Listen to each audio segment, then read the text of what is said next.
So the Minolta 55mm Rokkor 1.7.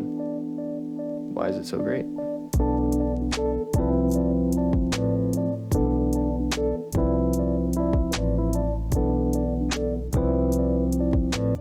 A few years ago, I picked it up with a few other Minolta native lenses, and I never really got the chance to use them until I finally bought an adapter.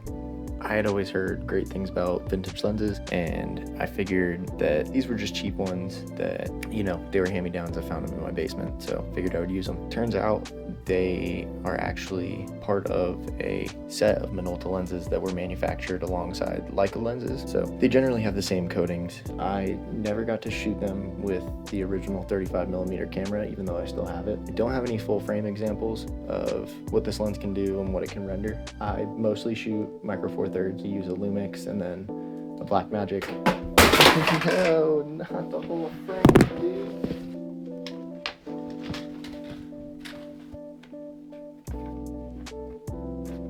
Might have to just shoot the rest of the video without the photo. So I generally shoot on micro four thirds sensors, and it does come with its issues, especially with longer focal lengths like this Minolta 55mm. It can be troublesome at times, so I do have a speed booster. The current one that I'm using is a Pixco Minolta MD2 micro four thirds, and it's generally sharp, but it's not as great as a Metabones or a Viltrox speed booster, but it gets the job done. If you're using this lens mostly for photos, I would say just use it with an adapter, just a straight pass-through adapter, because you will get the best sharpness out of it with the Pixco adapter, which I think is pretty necessary if you're shooting video. You're gonna have some pretty hard sharpness fall off towards the edges, which I generally dirty up my images, and that's not really an issue for me. So that's why I cheaped out and just went for the $90 Pixco. But if you do need it for a cleaner video shoot, the lenses are perfectly clean throughout the aperture range. It's a great construction, and they're full metal. They're these tiny little things. I have checked prices on eBay. Recently I've seen some going under $100. It does depend on which series of Minolta Rokkors you get, but the 55mm are generally not as sought after as the just straight up Minolta 50mm. So you can kind of find some good examples, and that's another thing, they're generally well taken care of. You can find good examples of them for anywhere from like $60 to $155.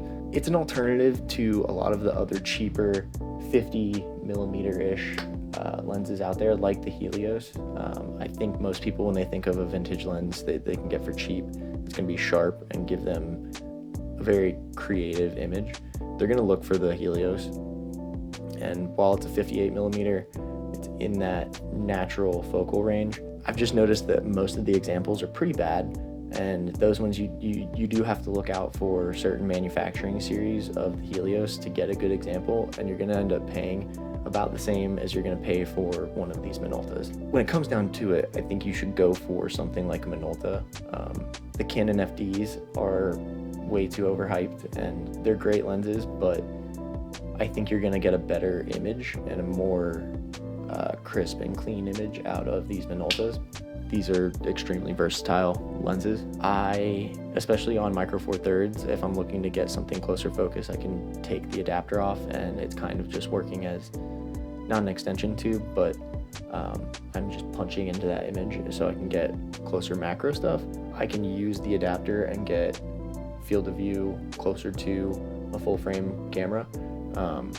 So that combination in itself is a great one to have, but they're just generally clean lenses.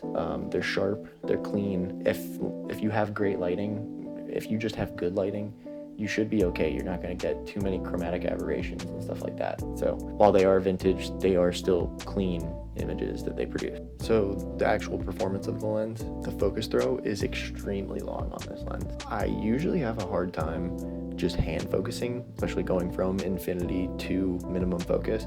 It's great if you're gonna attach a follow focus. It's not the best if you're sitting there hand focusing, but it does give you that precision that the long focus throw provides, which I think is pretty needed if you're shooting video. With photos, you have the time to take a photo, check the focus, take another one, check the focus again. With video, having that slight adjustment precision is just so valuable to have. Like I said earlier, they're also metal, full metal design. If you're gonna use it with the Pixco adapter, you're gonna have to do a little bit of a modification of the actual aperture pin inside the lens. It's something that's used on the actual Minolta cameras. You don't need it, and you can get rid of it completely. I'm not exactly sure how to do that modification. I just ended up sanding mine down and getting it very, very short. But if you're just using a clean pass-through adapter, you don't have to worry about that. It's only if you're using a focal reducer. The all-metal construction, it made me confident that I could actually open up the lens and put it back together without anything breaking. It's just another plus side of vintage lenses is you can go and you can do those adaptions and the modifications. I am looking into trying to figure out an anamorphic modification that I can do for it, but that's a little bit down the road. I don't want to open it up that much. I think I've said enough about the lens. It's something cheap enough that if you have the extra cash and you're looking for something cool to pick up, I think it's worth that money. It will definitely give you creative images, but it'll also give you clean images. It's great for photo and video, and you know what? We'll just leave it there. Thanks for watching this video. I hope to have more. Hopefully I can, you know, get the gear to actually review, get the lenses to actually review. I want to start doing this regularly. So yeah, if you could just drop a like, give me a sub, and yeah, hopefully you'll be seeing more of me. Thanks.